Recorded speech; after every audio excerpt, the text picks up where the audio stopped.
গাজর, বিট, ক্যাপসিকামের পাঁপড় তোমরা কারা কারা খেয়েছো আগে আমাকে কমেন্ট করে অবশ্যই জানাতো।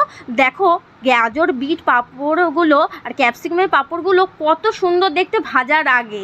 তো এবার আমি গ্যাসটাকে অন করে নিয়ে কড়াইয়ে তেল দিয়ে তেলটাকে গরম করে নিয়েছি ফার্স্টে, তারপরে দিলাম ফার্স্টে বিটের পাঁপড়। বিটের কালারগুলো দেখো জাস্ট দারুণ ছিল। পাঁপড়গুলো দেখো আমার ভাজা হয়ে গেছে, ভাজার পর কালারটা একটুখানি হোয়াইট মতন বেশি ভাগটা এসেছে।